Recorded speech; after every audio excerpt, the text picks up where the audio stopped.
Hey developers, welcome back to our channel. இந்த வேலை நம்ம என்ன பார்க்க போறோம்னா, டேட்டா அனலிட்டிக்ஸ்னா என்ன? அது வந்து எக்ஸல்ல எப்படி யூஸ் பண்றோம்? அதே மாட்டம் பவர் பிஐல எப்படி யூஸ் பண்றோம்? அத பத்தி நம்ம விலாவரியா பார்க்க போறோம். விலாவரியா இருக்காது. உங்களுக்கு புரிஞ்சுக்கிற மாரி நான் உங்களுக்கு சொல்லி தர போறேன். ஓகேவா? முதல்ல டேட்டா அனலிட்டிக்ஸ்னா என்ன? அப்படின்றத பார்ப்போம். Data analytics is the process of collecting, cleaning, analyzing and interpreting data to derive actionable insights. ஒண்ணுமே இல்ல. அதாவது ஒரு டேட்டாவை முதல்ல கலெக்ட் பண்ணி அதில் தேவையில்லாததெல்லாம் ரிமூவ் பண்ணிட்டு அதுக்கப்புறம் நீங்கள் தேவையானதை அனலைஸ் பண்ணி ஒரு பிக்சராக காட்டி அதை வந்து ரிப்போர்ட் பண்ணுறது தான் டேட்டா அனலிட்டிக்ஸ் அப்படின்னு சொல்கிறோம். ஓகேவா? புரியுதா? என்ன பண்ணுறோம்?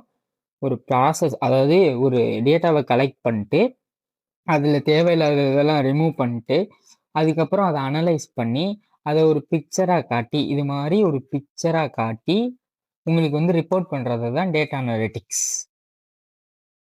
இது எதுக்காக யூஸ் ஆகுது அப்படின்னு பார்த்தீங்கன்னா, ஒரு கஸ்டமர் ஈஸியா அண்டர்ஸ்டாண்ட் பண்றதுக்கு யூஸ் ஆகுது. அதுக்கப்புறம் நீங்க ஈஸியா அண்டர்ஸ்டாண்ட் பண்ணிட்டீங்கன்னா, அதுக்கு ஈஸியா இது நல்லதா கெட்டதான்னு தெரிஞ்சுக்கிட்டு நீங்க அதுக்கு சப்போர்ட் பண்ணலாம். ஸோ இன்னொருத்தரோட டேட்டாவை ஐடென்டிஃபை பண்றதுக்கு இது யூஸ் ஆகுது.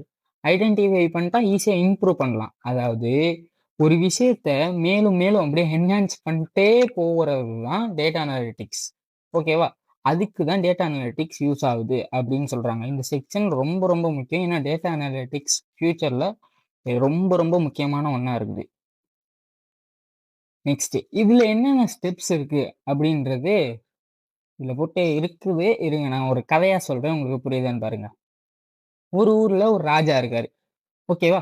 அவர் வந்து நம்ம நாட்டுல எத்தனை வியாபாரிங்க இருக்காங்க, அவங்களோட ப்ராஃபிட் லாபம் எவ்வளோ அப்படின்னு வாங்கிட்டு வர சொல்றாரு. அதாவது அது மந்திரி கிட்ட சொல்றாரு. ஓகேவா? இந்த மந்திரி என்ன சொல்றாரு, ஒரு விசுவாசிய கூப்பிட்டு போய் அவங்களோட டேட்டாவெல்லாம் கலெக்ட் பண்ணிட்டு வா அப்படின்றாரு. இவன் என்ன பண்ணிட்டான், அவங்களோட ஒய்ஃப் நேம் என்ன, புள்ள நேம் என்ன, வியாபாரி யாரு, அவங்களோட ப்ராஃபிட் என்ன, அவங்க வீட்ல என்னென்ன மரம் வளர்க்குறாங்க, செடி வளர்க்குறாங்க, எல்லா டேட்டாவையும் வாங்கிட்டு வந்துட்டான். அத போய் மந்திரி கிட்ட குடுக்குறாரு. அவரு காண்டுல அவர் மூஞ்ச பாக்குறாரு கடுப்புல. அது அவரு இப்ப போய் டைரக்ட்டா ராஜா கிட்ட இவரு ஒய்ஃப் நேம் இது, இவரோட இவங்க இந்த செடியெல்லாம் வளர்க்குறாங்க அப்படின்னு போய் காட்டுவாரு? இல்ல. அவரு இவன் போய் அவன் டேட்டாவ கலெக்ட் பண்ணிட்டு வந்துட்டான். இவன் அதாவது மந்திரி சுத்தம் செய்றான் அத. சுத்தம் மீன்ஸ் கிளீனிங். அதாவது அவர் ஒய்ஃப் நேம தூக்கி விட்டுர்றாரு. அதே மாரி தேவையில்லாத டீட்டெயில்ஸ் என்னென்னலாம் இருக்கோ, அதெல்லாம் அப்படியே தூக்கி தூக்கி விட்டுர்றாரு. அந்த டேட்டாவ இவர் கிளீன் பண்றாரு. கிளீன் பண்ணிட்டு எவ்வளோ ப்ராஃபிட் ஆயிருக்குன்னு அனலைஸ் பண்ணி, அத வந்து ராஜாக்கு ரிப்போர்ட் பண்றாரு. உங்களுக்கு இது புரியுதான்னு தெரியல. இல்லன்னா நான் டைரக்ட்டா அப்படியே சொல்றேன். டேட்டா கலெக்ஷன், அதாவது ஒரு டேட்டாவ போய் வாங்கிட்டு வருது. இப்ப அந்த விசுவாசி என்ன பண்ணான், போய் எல்லாத்தோட டேட்டாவையும் வாங்கிட்டு வந்துட்டான். மந்திரி என்ன பண்ணாரு, அந்த டேட்டாவ கிளீன் பண்ணாரு. ஆமாவா? அவங்க ஒய்ஃப் நேம், அப்புறம் அவங்க சன் நேமு எல்லாத்தையும் தூக்கி விட்டாரா? நெக்ஸ்ட்டு அதே மாரி இவர் வந்து அடுத்து எவ்வளோ ப்ராஃபிட் ஆயிருக்கு, எவ்வளோ லாஸ் ஆயிருக்கு அப்படின்றத அனலைஸ் பண்ணி, கடைசியா ராஜாக்கு ரிப்போர்ட் பண்றாரு. இவ்வளோதான் இதோட ஸ்டெப்ஸ். புரியுதா? நெக்ஸ்ட் போலாம்.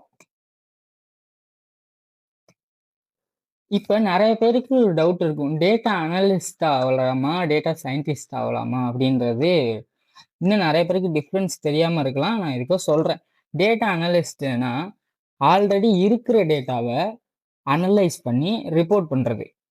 அதாவது உங்களுக்கு நீங்க இந்த தப்பெல்லாம் பண்ணாம இருந்தீங்கன்னா, ஃபியூச்சர்ல வந்து உங்களுக்கு அ ப்ராஃபிட் இருக்கும் அப்படின்றத ஆல்ரெடி இருக்கிற டேட்டாவ வச்சு சொல்றது. டேட்டா சயின்டிஸ்ட் என்ன பண்றாங்கன்னா, அவங்களே ஒரு டேட்டாவ உருவாக்கி இதெல்லாம் நடக்கலாம் அப்படின்றத சொல்றது. அதாவது ஃபியூச்சர பிரிடிக்ட் பண்றதுக்காக இது யூஸ் ஆகுது டேட்டா சயின்டிஸ்ட்ன்றது. மிஷின் லேர்னிங் ப்ராஜெக்ட்லாம் இருக்கு தெரியுமா? அதுலலாம் இது யூஸ் ஆகும். ஓகேவா? இதுதான் டேட்டா அனலிஸ்ட்டுக்கும், டேட்டா சயின்டிஸ்ட்டுக்கும் இருக்கிற வித்தியாசம். ஓகேவா?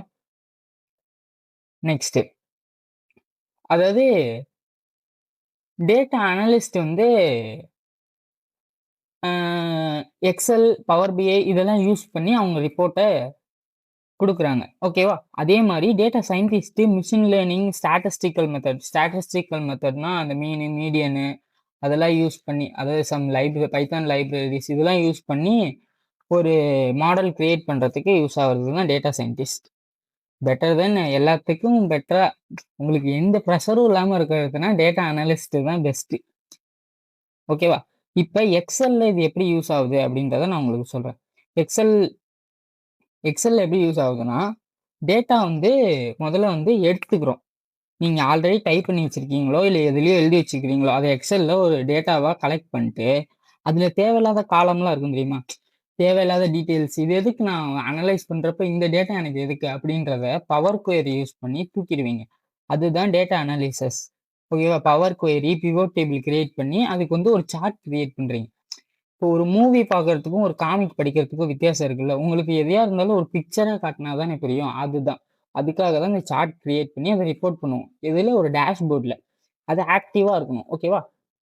அதே மாரி பவர் பிஐயும் அதே மாரி தான். ஆனா இது கொஞ்சம் அட்வான்ஸ் லெவல் டேஷ்போர்ட் கிரியேட் பண்றதுக்கு யூஸ் ஆகும்.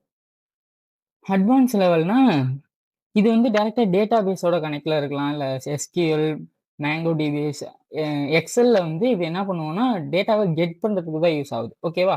அதே மாரி ட்ரான்ஸ்ஃபார்ம் பண்ணுவோம் பவர் குவெரி யூஸ் பண்ணி. நெக்ஸ்ட் இது மாடல். மாடலிங்னா ஒரு இதுக்கு தனித்தனியா டேபிள் கிரியேட் பண்ணுவோம். இப்ப இந்த டேபிளுக்கும், இந்த டேபிளுக்கும் ஒரு ரிலேஷன்ஷிப் இருக்கும். அதாவது இதுல 2 கான்செப்ட் இருக்கும். பிரைமரி கீ, ஃபாரின் கீன்னு. அத யூஸ் பண்ணி இந்த டேபிள் இதோட கனெக்ட்ல இருக்கும். அதாவது ஒவ்வொன்னும் ஒவ்வொரு ரிலேஷன்ஷிப்ல இருக்கும். அத வச்சுக்கிட்டு டேஷ்போர்டு கிரியேட் பண்ணுவோம். அப்போ வந்து இது வந்து ஒரு வந்து ஆக்டிவான டேஷ்போர்டா இருக்கும். பார்க்கறதுக்கு அட்ராக்டிவா இருக்கும். அதனால பவர் பிஐ தான் இப்போதைக்கு எல்லாரும் யூஸ் பண்ணிட்டு இருக்கோம். ஓகேவா? இது வந்து இதுவும் டேஷ்போர்டு கிரியேட் பண்ண தான் யூஸ் ஆகுது. ஆனா இது வந்து அட்வான்ஸ் லெவலா இருக்கும். ஓகேவா? இப்படிதான் ஒரு டேஷ்போர்ட் கிரியேட் பண்ணி ஒரு டேட்டா அனலிஸ்ட் ஒர்க் பண்ணிட்டே இருக்காரு. அதாவது ஒரு டேட்டாவ எடுத்துக்கிட்டு, அத வந்து கிளீன் பண்ணிட்டு, அத அனலைஸ் பண்ணி ரிப்போர்ட் பண்ணுவாரு. அதுதான் டேட்டா அனலிஸ்ட். இதுல எக்ஸெல்ல எப்படி டேஷ்போர்ட் கிரியேட் பண்ணலாம், பவர் பிஐல எப்படி பண்ணலாம், ஸ்டாட்டிஸ்டிக்கல் மெத்தட் இதெல்லாம் வந்து உங்களுக்கு அடுத்த வீடியோல நான் தெளிவா ஒவ்வொன்னா சொல்லி தரேன்.